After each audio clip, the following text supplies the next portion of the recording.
فلسفہ صبر اور فلسفہ تقدیر کے بارے میں حضرت خضر اور حضرت موسیٰ کا قصہ 16ویں پارے کے شروع میں ہے۔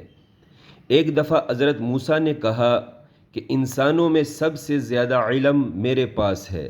اللہ پاک نے جواباً فرمایا، اے موسیٰ، فلاں جگہ پر ہمارا ایک خضر نامی بندہ ہے، اس کے پاس تجھ سے بھی زیادہ علم ہے۔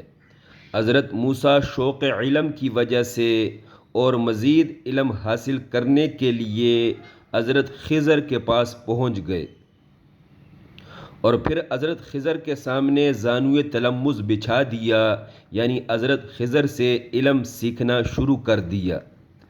حضرت خضر نے حضرت موسیٰ کے سامنے 3 کام کیے اور وہ تینوں کام خلاف توقع اور خلاف عادت تھے، اور تینوں کاموں میں تقدیر شر پر صبر کرنا سکھایا۔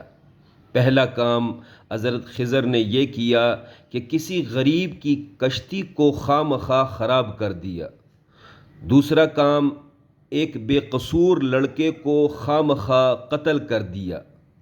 تیسرا کام حضرت خضر نے یہ کیا کہ ایک کنجوس گاؤں والوں کی گرنے والی دیوار کو بلا معاوضہ گرا دیا اور پھر اپنے پلے سے نئی دیوار بھی کھڑی کر کے دے دی۔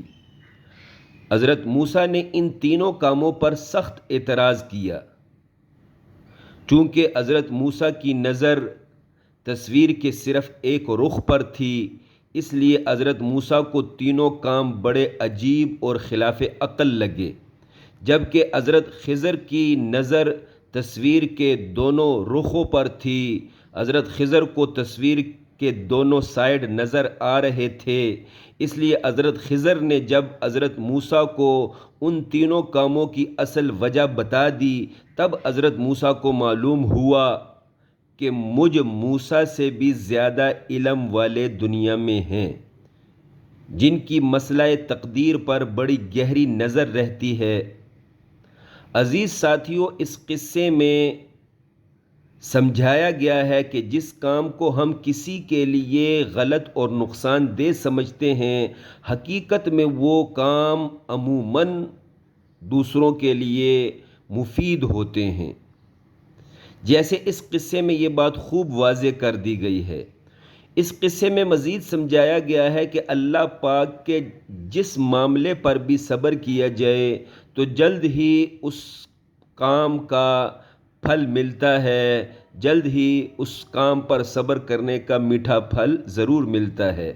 جیسے اس قصے میں غریب کشتی کے مالکوں نے صبر کیا، اسی طرح بے قصور مقتول لڑکے کے والدین نے صبر کیا، اور اسی طرح دیوار والوں نے صبر کیا، تو تینوں قسم کے لوگوں کو صبر کا میٹھا پھل نصیب ہوا۔